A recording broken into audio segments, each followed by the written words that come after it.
In today's video, we will be going over Wake the Devil, the second story arc of the Hellboy series. So, if you haven't already, be sure to subscribe as we cover the whole Canon Hellboy story.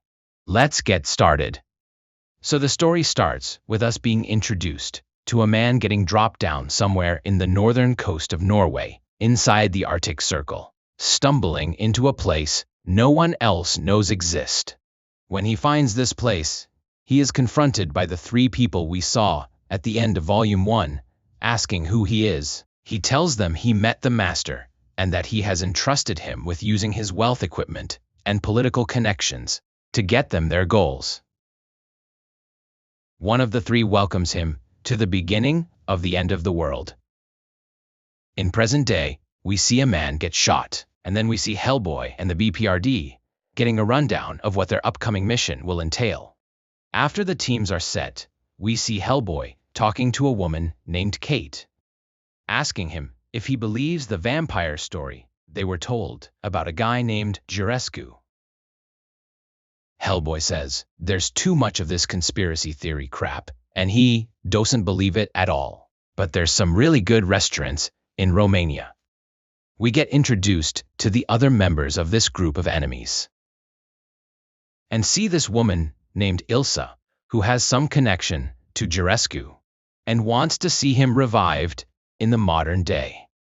Hellboy and the BPRD arrive in a plane, and Hellboy talks to Abe, who asks him how he's feeling after everything that has happened since Cavendish Hall. Hellboy says he likes not knowing his past, which was pretty interesting. Liz says she takes Hellboy up on his bet that nothing will happen, and the mission details are all bogus. After they get to their destination, Hellboy jumps off the plane wearing some type of jetpack that Leod made him, which explodes midair while he falls into the castle. He lands in front of Ilsa and the other villain, who begins to fight him. He uses some type of chain arm to attack, and Hellboy takes a bit of pain before he knocks the guy out. The ground crumbles underneath them, and Hellboy falls down.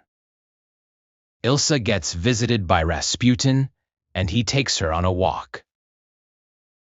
He tells her he knows she misses Jurescu, but she will see him shortly. He tells her all about his plans to unleash his masters into the world. And while that goes on, Hellboy wakes up. He sees the man chain arm and blood. He tries to find where the enemy would go. A man who lives in the town feels that Jurescu is going to return and tells his daughter to take his grandchildren and leave. Hellboy, while trying to find his enemy, runs into a skeleton who claims Jurescu's body is here in the castle. Hellboy asks if he's talking about Ilsa, but the skeleton claims it's another woman who time doesn't matter. She has existed for as long as man has been around.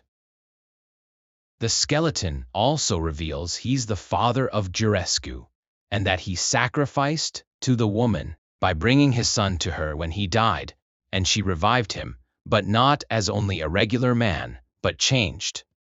He has also become her son through the rituals his father did to get her to bring him back to life. The skeleton tells Hellboy it's too late and stabs him. Hellboy punches the skeleton, and he dies, stating it's too late, over and over again. Hellboy finds the moon door and finds the place they're keeping Jurescu's body. He is attacked by the women of Thessaly, a sort of bird women, and he unloads his bullets on them.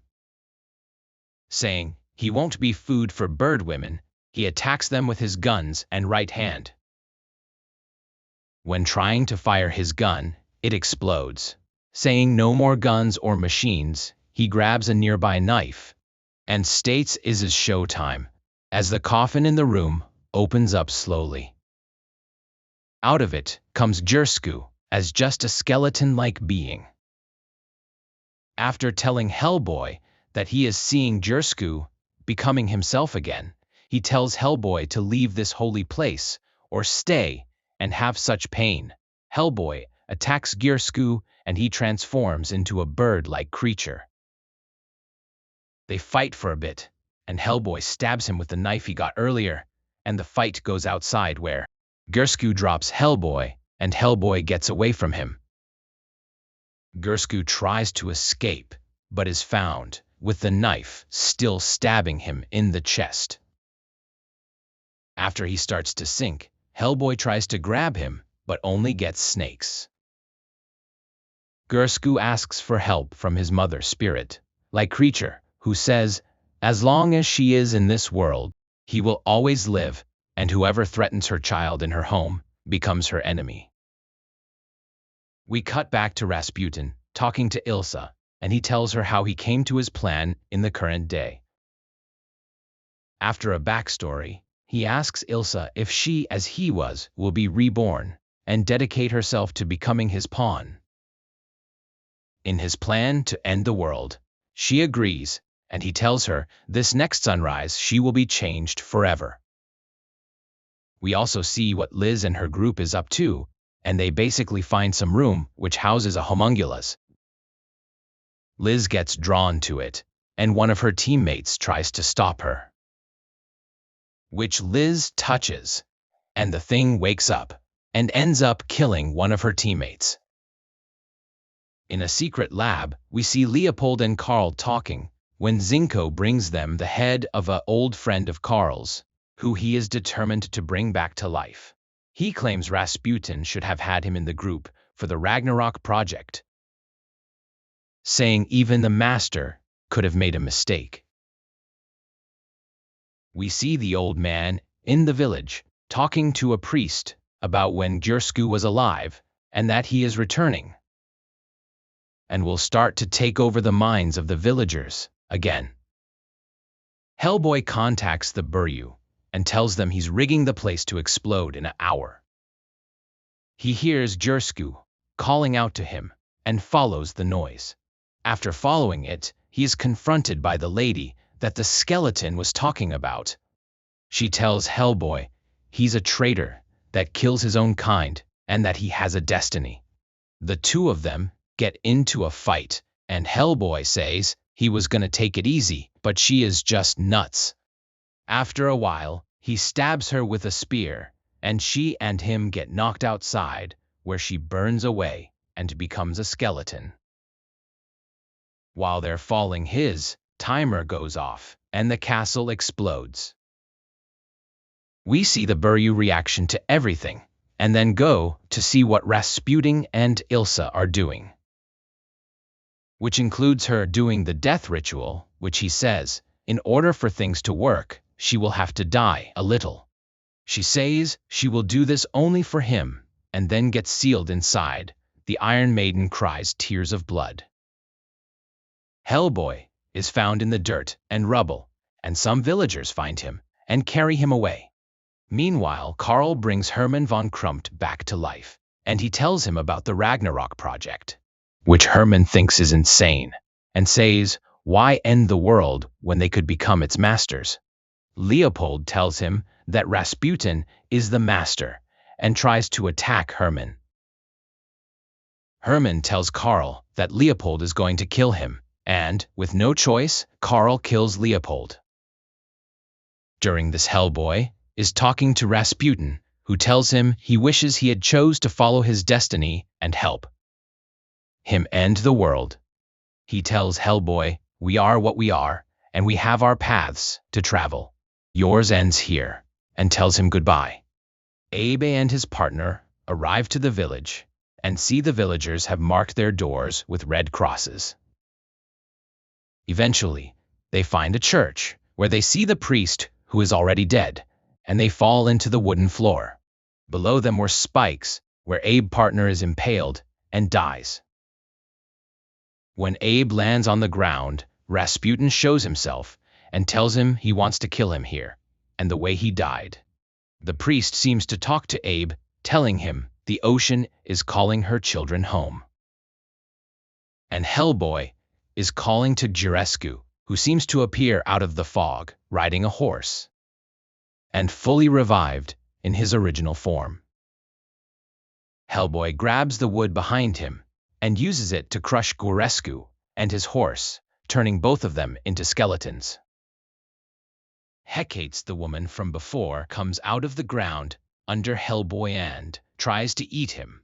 After being eaten, he goes to a sort of dream or realm where he is told his destiny or some sort of truth. After rejecting his destiny, he rips the horns from his head. And the beings in this dimension say he has given birth to himself. It's a miracle. Kate tells Hellboy long couple of days as she shows she has arrived. Hellboy states he's going to be sore in the morning. Kate tells Hellboy if that's Gorescu. After he tells her he lost him, showing us a skeleton and a sword. She tells Hellboy a Iron Maiden was found in the area, and they're scanning the area for anything. She gets him the information about Abe and his teammate, as well as Liz and her teammates. The plane that was supposed to pick up Hellboy and them blew up and killed everyone. Overall, a lot of things in this mission went wrong, but still, our heroes ended up surviving the mission. Hellboy tells Kate that they have no idea what was going on here, and they were right in the middle of it.